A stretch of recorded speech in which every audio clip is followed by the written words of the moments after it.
Olá, o Trabalho Legal começa agora e você vai ver. Construtoras responsáveis pela obra do estádio Mané Garrincha, em Brasília, são multadas em 5 milhões de reais. O MPT propôs a assinatura de um termo de ajuste de conduta para que o Consórcio Brasília 2014 resolvesse os problemas de segurança na obra, o que não aconteceu. E o grupo foi acionado na Justiça.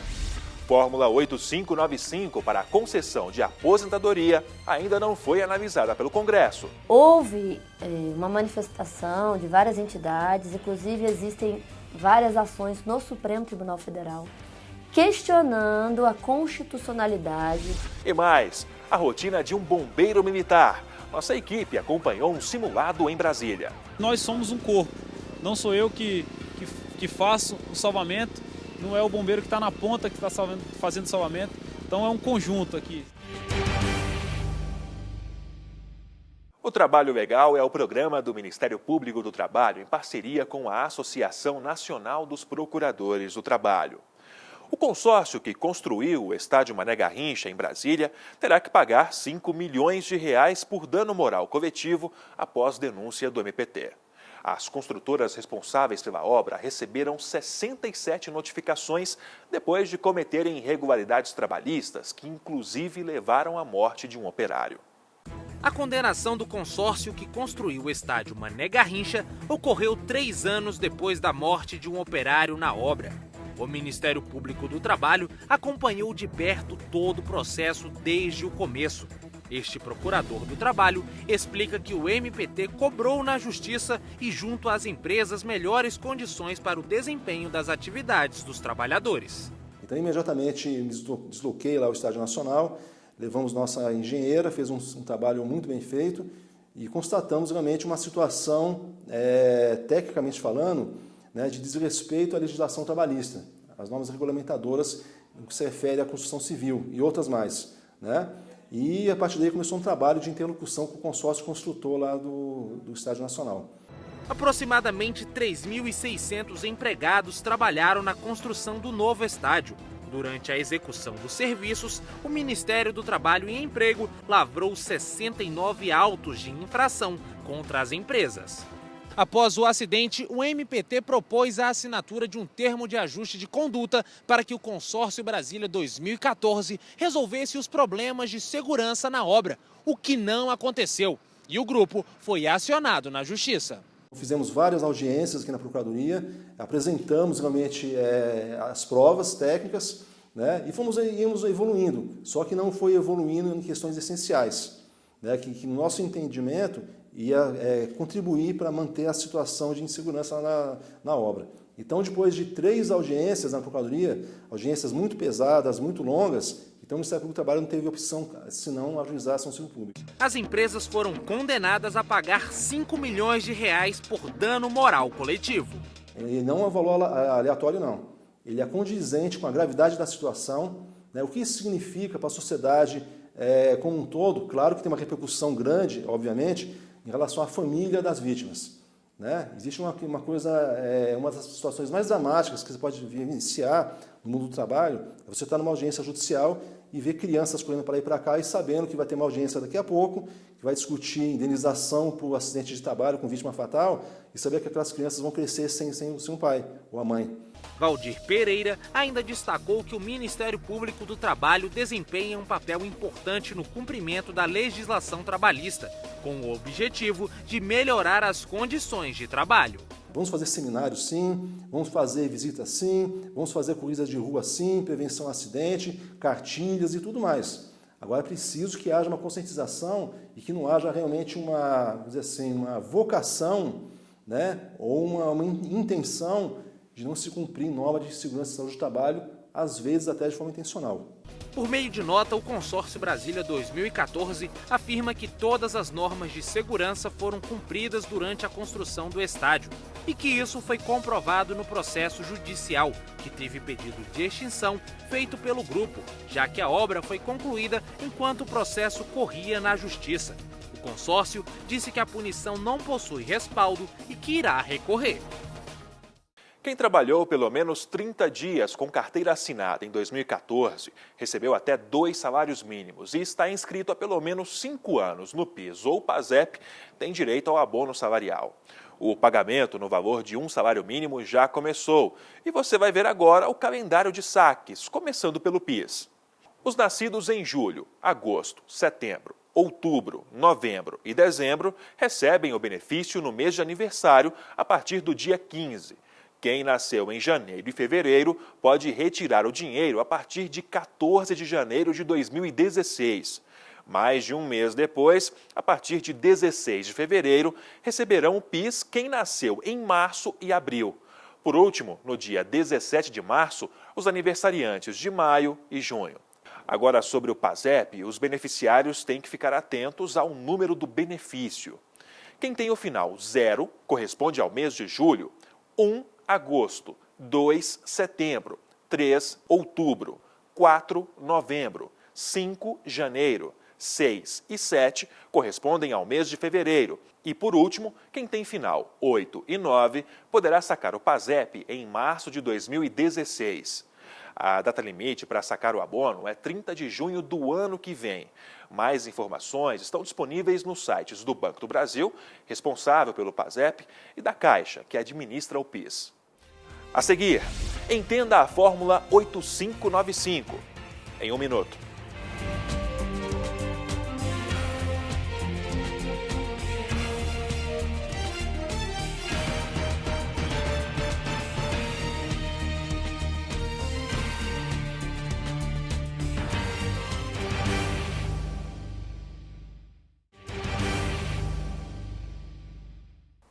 O prazo para o Congresso Nacional analisar a MP 676, que altera as regras para a concessão de aposentadoria, termina no dia 17 de agosto.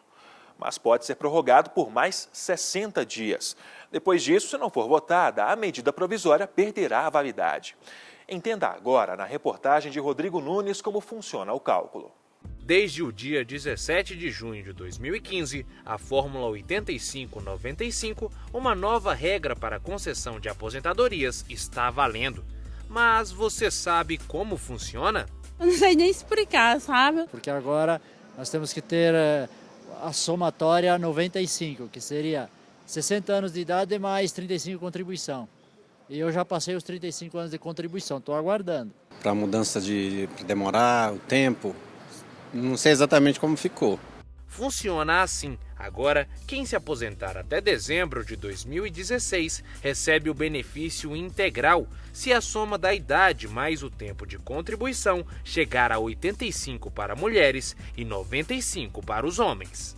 Veja este exemplo. Se um homem contribuir com a Previdência Social por 35 anos e tiver 60 anos de idade, ou seja, 95 pontos, ele pode se aposentar.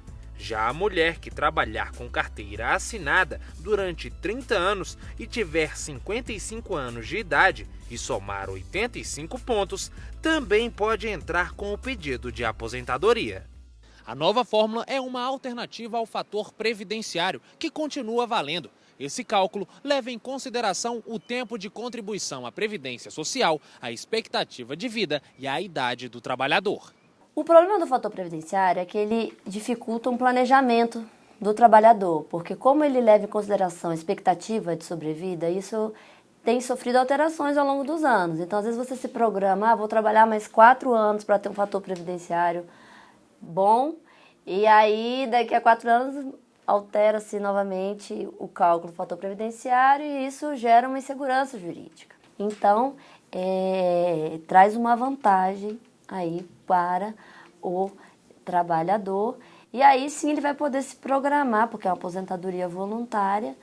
A Fórmula 8595 é progressiva, ou seja, terá um ponto acrescentado ao resultado a partir de 2017. Esse acréscimo será feito até 2022, quando a soma precisa dar 90 para as mulheres e 100 para os homens.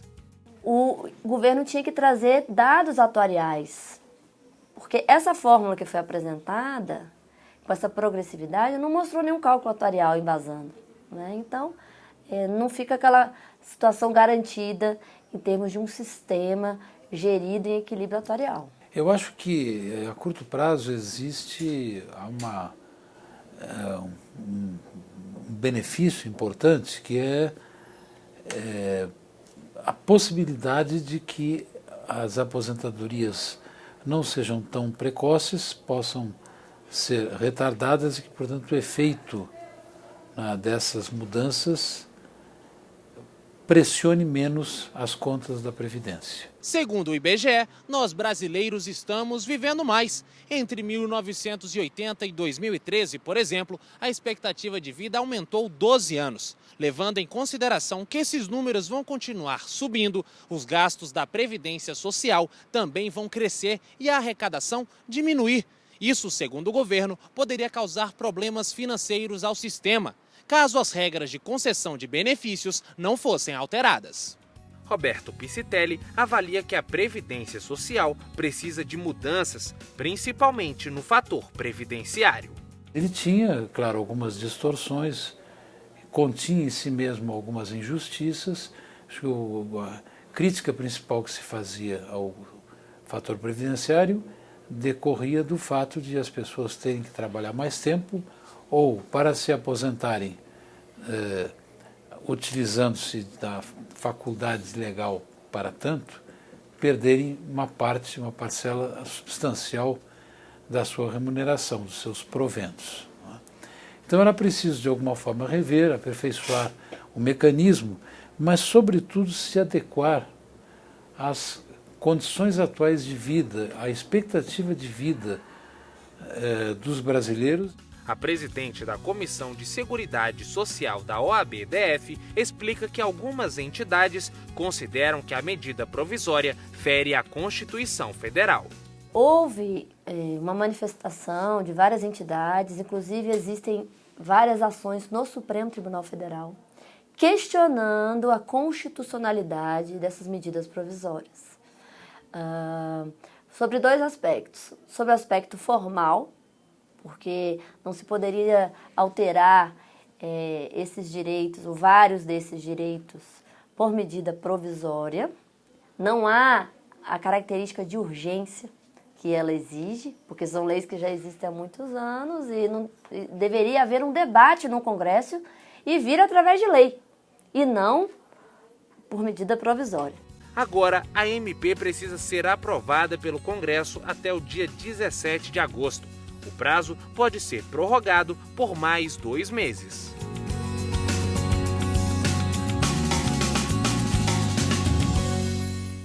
As dúvidas sobre legislação trabalhista são tiradas no quadro MPT Responde. O procurador do Trabalho, Valdir Pereira, é o convidado desta edição. Confira.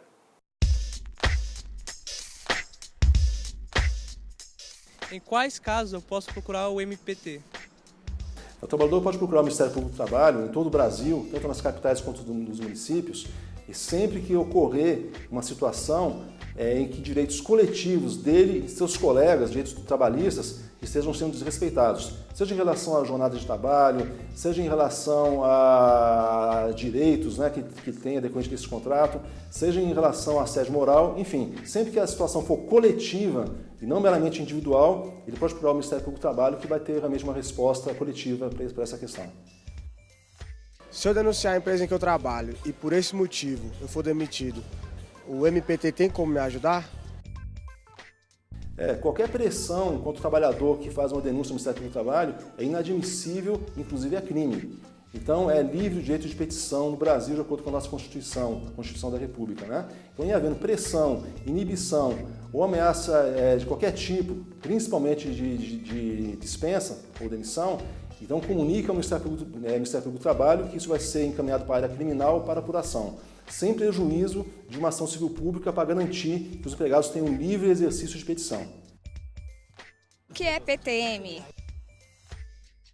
PTM é a Procuradoria do Trabalho nos municípios, né? Então são unidades do Ministério Público do Trabalho nos municípios brasileiros. Então a Procuradoria do Trabalho, Ministério Público, existe em todas as capitais e em dezenas de municípios. Então essa sigla, ela representa aquela unidade física que fica nos municípios, que é onde o trabalhador pode se dirigir para fazer suas denúncias e realmente buscar qualquer apoio quando questões coletivas, ou seja, dele e de seus companheiros estiverem sendo direitos desrespeitados de natureza trabalhista.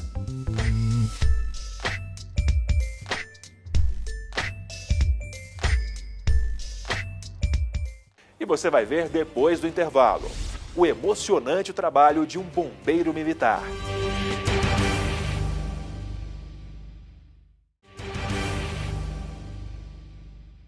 Vidas alheias e riquezas a salvar.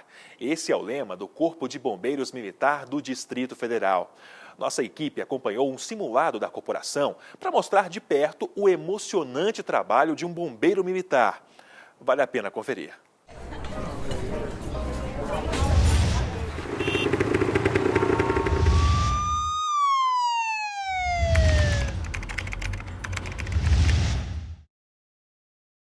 Rodoviária do Plano Piloto, centro de Brasília. Aqui vai acontecer um acidente.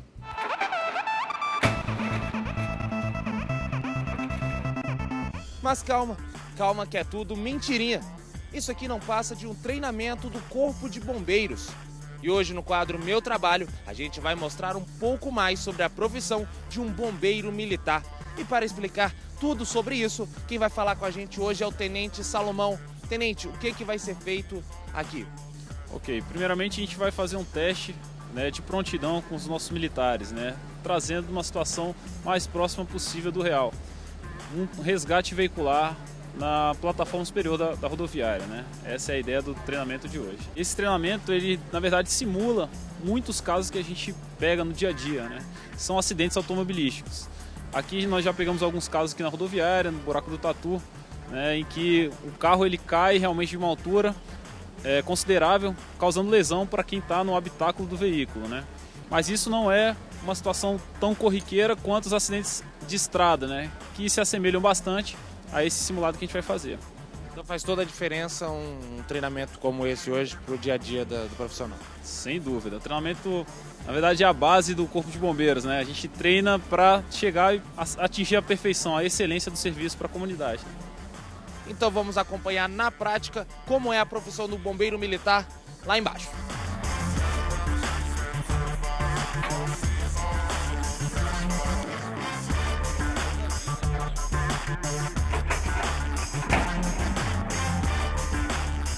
Tenente, agora que o acidente aconteceu, as vítimas estão dentro do carro, qual é o procedimento? Pois é, agora nosso socorro foi acionado, tá? Está chegando nesse exato momento, eles vão começar a atuação agora. Tá? A gente vai avaliar aqui em alguns quesitos que são essenciais, que é o gerenciamento do risco, né, da cena, de modo geral. Depois a gente vai retirar as vítimas do veículo, né, do habitáculo ali do veículo, e posteriormente fazer a sinalização do trânsito, isolamento, certo? Isso não forma cadenciada, mas com uma forma geral, sendo esses 3 parâmetros pelo menos avaliados, ok? Mesmo sendo uma simulação, tem que esperar o bombeiro chegar, que houve a ligação? Exatamente, a gente tem que aguardar o acionamento, certo? Assim que ocorreu a ocorrência, a gente tem um lapso aí até a chegada do nosso socorro, é natural, né, do acionamento até a chegada do socorro, mas assim que o socorro chega, de imediato as ações já são tomadas, né? Então vamos esperar o bombeiro chegar para a gente acompanhar aí o procedimento.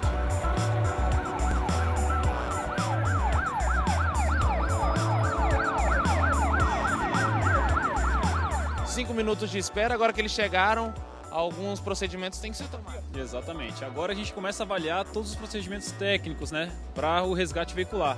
Então o primeiro posicionamento aí foi o isolamento da cena, né, essa segurança da cena, foi bem feito pela guarnição até então. Eles começaram agora a parte de estabilização veicular para retirar as 2 vítimas que estão dentro do veículo. Até então a gente não sabe o estado das vítimas e se vai evoluir ou não o quadro das vítimas, né?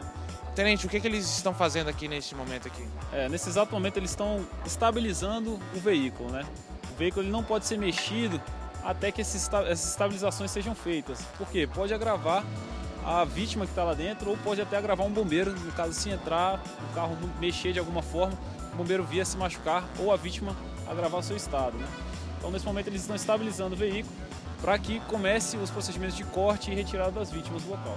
A gente consegue ver que todos eles usam equipamentos de segurança, são essenciais no dia a dia? Essenciais. O risco aqui é muito grande. A gente trabalha sempre com uma cena instável, não sabe muitas vezes o que pode acontecer. Da mesma forma que esse carro caiu, pode vir outro carro e cair também. Por isso essa parte inicial de gestão, de segurança da cena é importante. E o equipamento de proteção individual é para resguardar o bombeiro para terem lesões mínimas, né? Ter um risco aceitável. A profissão de bombeiro militar é sempre assim ou tem alguns momentos mais tranquilos?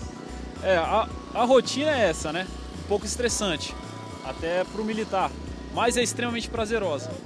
A partir do momento que a gente salva uma vida, basta só um salvamento para entrar na veia, como a gente diz, né? Entrar no sangue e se apaixonar pela profissão. Não tem jeito. Fazer o bem é uma coisa que todo mundo quer, procura fazer nessas profissões, e a gente tem no nosso ofício isso e tem os meios para fazer, né? Então isso é o que tem de melhor, vamos dizer assim, na nossa profissão. Falando da questão trabalhista, como é que é a rotina de um bombeiro militar? Ok, nós somos militares, né, propriamente dito. Então, a nossa rotina é de quartel. Então, nós temos uma rotina que segue também o RISG, né, que é o Regimento Interno do Exército. As disciplinas militares do Exército nós adaptamos para o Corpo de Bombeiros também, certo? Nós obedecemos às legislações militares. Então, nossa rotina toda é militar. Agora eles quebraram o vidro, arrancaram a porta, como é que segue daqui? Exatamente. Do jeito que está posicionado o carro, né, o carro ele poderia ter caído de várias formas, né? Ele caiu com as rodas voltadas para cima. Então, dessa forma, a gente vai fazer a retirada das vítimas pela traseira. Os bombeiros acabam utilizando vários equipamentos ali. Tem alguma preparação também para utilizar tudo isso? Sim, é feito um curso, existem cursos na corporação, e não só na corporação, o treinamento diário, né, de capacitação e aperfeiçoamento do bombeiro, ele é feito dentro dessa nossa rotina de quartel, né? Uma pessoa que entra na corporação, passa a ser um bombeiro militar, ele pode se especializar em várias áreas lá dentro. Perfeito, pode sim. O espectro de atuação do bombeiro é muito grande, né? Então a gente trabalha desde da parte aquática, o salvamento aquático, o mergulho de resgate, né, quanto à parte terrestre, que é a parte de salvamento terrestre com extricação veicular, né, seria a extração com desencarceramento. É uma palavra, um neologismo, né? Extricação não existe essa palavra, mas a gente utiliza para realmente utilizar para adaptar a retirada e extração com desencarceramento, né? Além disso, a gente pode atuar na parte de salvamento em altura, tanto vertical quanto inclinado, na parte de aerorresgate com o helicóptero, né? Entre outros, produtos perigosos e outras muito mais específicas, né? Combate a incêndio, provavelmente dito. Agora eles estão próximos ali de tirar a primeira vítima do carro. Na profissão de vocês, é difícil lidar com essa questão da morte? Tem uma preparação para isso? Preparação nós temos, né? Mas realmente cada ocorrência é uma ocorrência. E infelizmente nós temos que, muitas vezes não conseguimos o sucesso do salvamento e vem o óbito aí ao local. O que mexe mais com a gente é realmente quando envolve uma situação com crianças, né? E realmente é uma situação muito mais delicada, todo mundo se envolve com a ocorrência, mas a gente tem que fazer o nosso serviço, né? Tem que deixar a parte emocional e tem que pensar ali na técnica para realmente resguardar a vítima. Agora a gente pode ver ali no carro que eles estão abrindo o veículo. Qual é o procedimento? Exatamente, eles já sacaram a porta ali, né? Já quebraram os vidros, já fizeram a estabilização. Agora estão fazendo alguns cortes de alívio, certo? Para a retirada da última vítima aí, estado mais grave, certo? Tem um militar lá dentro, que é um socorrista que já está fazendo esse tipo de atuação, e os outros militares utilizando as ferramentas de corte aí, né? Hidráulica, certo? Então eles estão criando um espaço ali para realmente proporcionar a saída da vítima de maneira mais segura. Tenente, o helicóptero foi acionado, como é que é o procedimento completo para ele aterrissar, fazer o resgate aí também? Exatamente, o helicóptero agora está fazendo o reconhecimento da área, né? Ele vai necessitar pousar de maneira segura também, então precisa de algum militar balizando ou pelo menos criando esse espaço para o pouso da aeronave, né? A aeronave ela tem excelentes vantagens nessa parte de emergência médica, como já foi dito, né? Ela traz o médico junto, mas ela precisa de uma logística para pouso, né? Que já foi feita e providenciada aqui no nosso caso do simulado pelo militar que está atuando aqui. E aí, com a vítima já tirada do veículo, né? Eles só vão pegar, estabilizar a vítima e transportar já com um atendimento avançado, né? A vítima foi retirada do carro e será encaminhada para o helicóptero, é isso? Exatamente. Agora já foi botada na prancha, né? Foi retirada pela prancha, Foi colocado o colar cervical como forma de protocolo inicial básico de pré-atendimento pré-hospitalar, nesse caso de trauma. Então a vítima só vai estar sendo fixa à prancha e vai ser transportada aí pela nossa equipe aérea.